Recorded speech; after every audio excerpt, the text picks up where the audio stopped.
December 1927. A Cincinnati jury is out. They come back in 19 minutes. 19. You stand at the back of that room, hat in your hands, close enough to hear the foreman clear his throat, and the man they let go walks out into a city he used to own.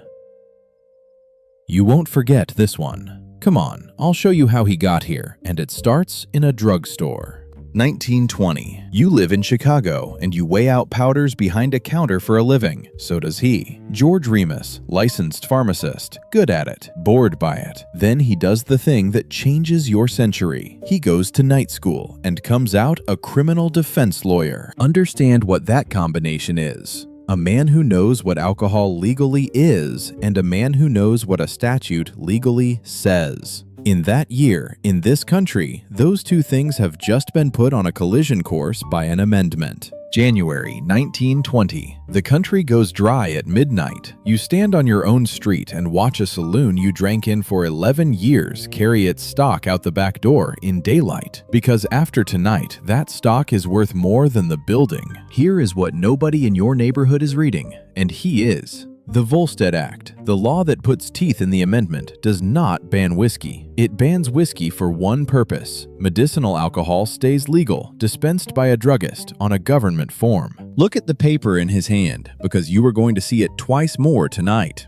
It is a withdrawal permit. It is government issue. It has a seal on it, and what it does is simple. It lets a licensed man take bonded whiskey out of a government warehouse and sell it, legally, for medicine. He does not read that as a loophole. He reads it as an address. Because if the law says whiskey moves on paper, then whoever controls the paper controls the whiskey, and the whiskey is already sitting somewhere in barrels, guarded by the government that just made it precious. So he goes looking for where it sits, and this is the number that moves him and his wife out of Chicago. By his own reckoning, roughly 80% of America's bonded whiskey is inside a 300-mile circle, and the middle of that circle is Cincinnati. 1920. Autumn. You are on a Cincinnati platform when a lawyer from Chicago gets off the train with a wife, a law degree he will barely use again, and a plan he has not told anybody. The city he picked is a river city. It has warehouses. It has judges. It has neighbors who mind their own business. First, he buys a distillery. Then, and this is the move, he buys a drug company. Now he owns the warehouse the whiskey is in, and he owns the licensed firm allowed to withdraw it. He can sell whiskey to himself on his own permit at his own price, and every signature in that transaction is genuine. Stop the eye here for a second. There is no gun in this part of the story. There is a form, in triplicate, with a seal, moving from one of his hands to the other. Then comes the part that is not legal at all, and it is the smallest part. His own truck leaves his own warehouse with his own whiskey, legally withdrawn for medicine. Somewhere on the road, it is robbed by his own men. The paperwork closes clean. The load goes to the street. The city knew before the courts did. On the docks, they said the hijackings were unlucky. In the queue at the grocer's, a man ahead of you put it plainly. Whose luck is it, he said, that runs out every time in the same direction? Now the rate of the day, because this is the whole engine and it fits in one breath. A case of bonded whiskey pulled out of a warehouse on a permit, about $10. That same case sold on your street in 1922, about $80, and on a bad week, $100. Hold that gap in your head while I tell you what you earn. You work in Cincinnati in 1922, and you take home $25, maybe $30 a week. So one case, is a fortnight of your life. He is not moving cases. He is moving trainloads. And here is the third number, the one that explains why nobody stops him. A Prohibition agent, the man whose whole job is to walk into that warehouse and ask about that paper, is paid about $2,000 a year, less than the value of one truck he is standing next to. Sit on the other side of that for a second. You are the patrolman on that corner. You make about $40 a week, and you have 3 children. A man you have never been introduced to starts leaving an envelope with the same amount in it every Friday for looking the other way at a truck that is legally loaded. Nobody threatens you. Nobody has to. One of them said it out loud years later. I never asked what was in the truck. Nobody asked. That is not a story about bad men. That is arithmetic. Put a man on $2,000 a year in a room where a signature is worth $10,000, and you have not built a law. You have built a price list. So he pays it. And he pays it the way a company pays wages, on a schedule, at every level. The patrolman on the corner, the clerk who files the permit, the man who signs it, and up, until the money is in rooms in Washington that you will never see the inside of. How much went out that way is a version, not a fact. The sums people gave later never matched each other, and nobody was writing receipts.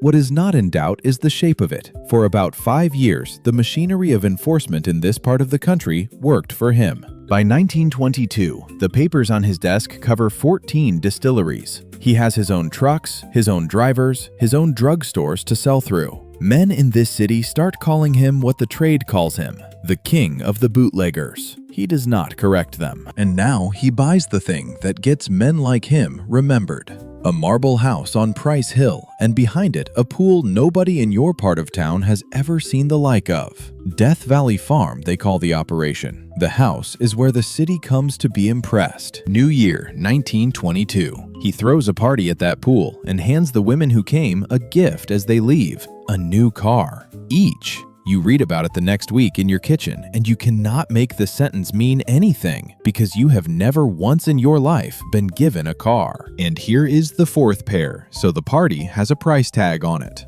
A new automobile in 1922 runs you somewhere between $400 and $600. On $30 a week, with rent and coal and shoes for the children, that is 4 years of saving every spare cent. He handed them out at the door as party favors, the way you would hand out flowers. The street knew about that pool before the federal government did. In the queue at the butcher's, they said a man on the hill was giving away automobiles. Nobody asked where the money came from. Everybody knew. That is a different thing from proving it. And down the hill, in a room with a curtain across the back and a hatch in the door, your neighbor pays $100 for a case that left a government warehouse at 10.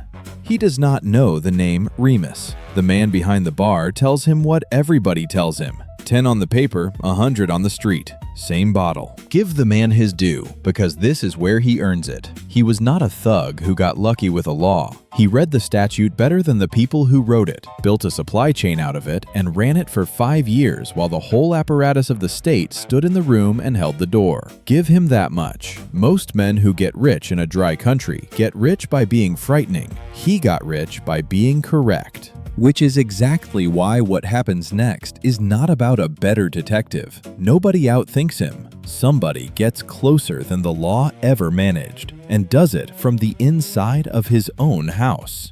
1925. The state finally makes the Volstead charges stick, and he goes to the federal penitentiary in Atlanta. 2 years. He is 47. He is the richest man in this trade, and for the first time in 5 years, the paper in his hand is not a permit. It is a receipt for his own belongings. Before he goes in, he does the sensible thing. He signs the empire over to the one person on earth he does not audit, his wife, Imogene.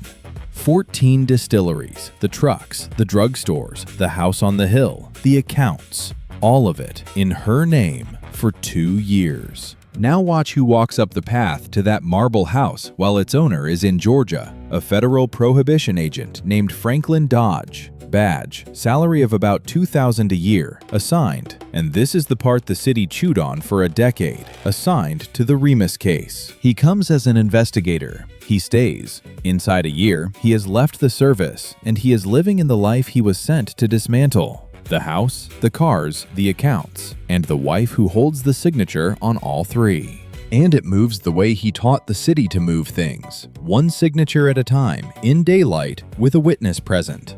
A distillery changes hands on a Tuesday, a drugstore chain on a Thursday. Nothing is stolen in the sense a court uses the word. Everything is transferred, and every transfer is filed by a clerk who is only doing his job.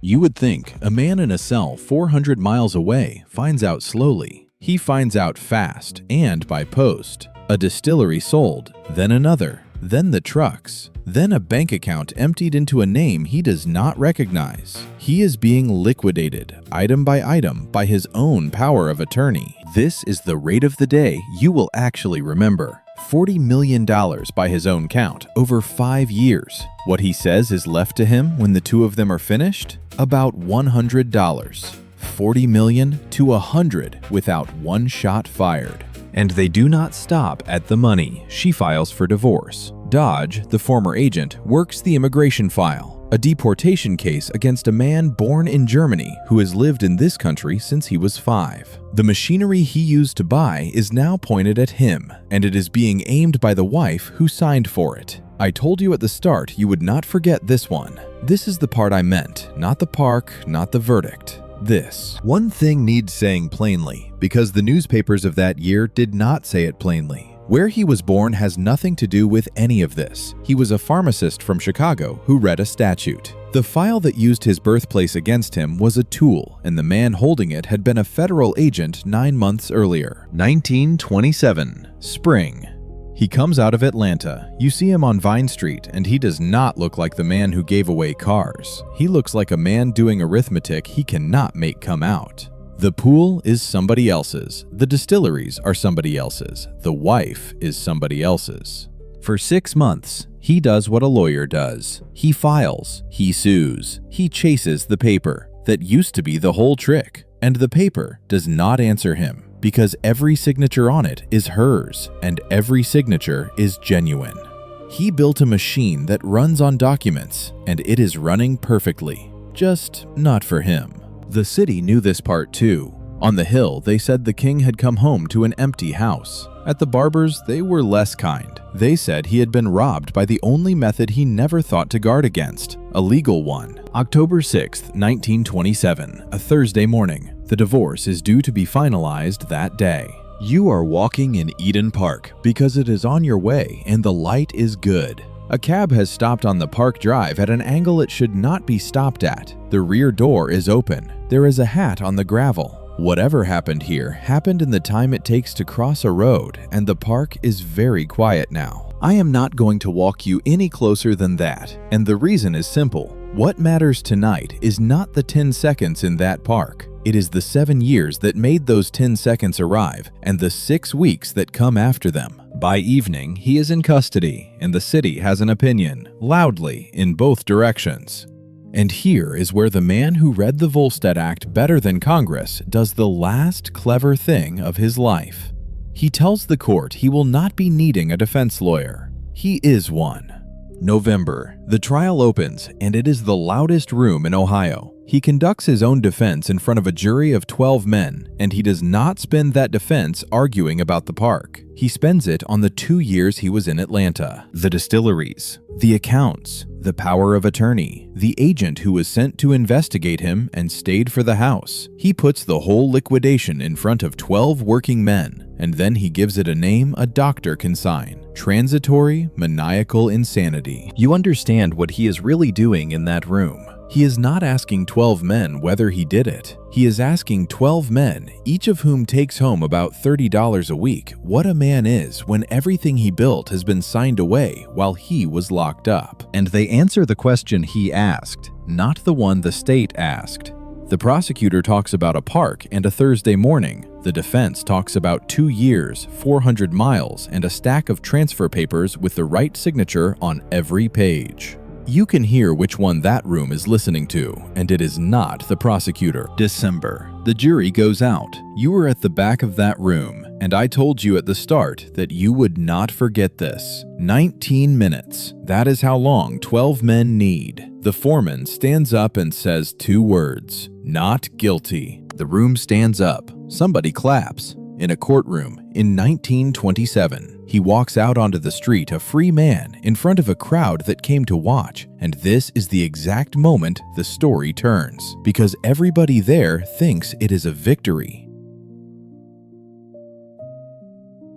It is not. Watch what he actually walks out to. The distilleries are sold. The drugstores are sold. The house on the hill is somebody else's address. The money is in accounts under other names, and every transfer that moved it was witnessed, filed, and stamped. and the law he lived in is on its way out. 1933. Prohibition ends. The thing that made a case of whiskey worth $90 of margin simply stops being true. The permit in his hand, the one I showed you in the drugstore, is now a piece of paper about nothing. He tries. He files suits for years over property that was legally transferred in a trade that no longer exists. He remarries. He moves across the river to Covington, Kentucky, into a house you would not look at twice. And that is where he stays for 25 years. No trial, no comeback, no second empire. The king of the bootleggers dies in 1952 in a rented house, and the obituaries have to explain to their readers who he was, 74 years old, and the city he had owned had to be reminded of his name. So sit with the shape of it for a second, because it is not the shape you were expecting. He was not stopped by a raid. He was not stopped by a bullet. He beat the state in open court in 19 minutes and walked out of that victory with nothing. Here is what I think it means, having watched it from that pavement. He built the whole thing on the idea that paper decides who owns what, and he was right. That was never his mistake. His mistake was assuming the paper would always be pointed the same way. The permit made him. The power of attorney unmade him. Same instrument, same seals, same clerks, same filing cabinet. Turned around. A man who spent 5 years proving the law is a price list should not have been surprised when somebody else did the arithmetic. He spent 5 years teaching a city that a signature outranks a fact. Somebody in his own house was paying attention. And the pool is still up there on the hill, under other people's windows. And the warehouses along the river got new names and went back to work. That is the part nobody puts in a headline. The city that held the door for him held it for whoever came next and did not notice the change of tenant. So, a chemist's counter, a form with a seal, and a $2,000 a year man standing next to a $10,000 signature. That is the whole machine, and every part of it was legal except the last mile. Tell me in the comments which of those numbers you would have believed if I had given it to you cold. Next time, a man who sold the same building to 4 different banks in one afternoon and got a letter of thanks from 3 of them.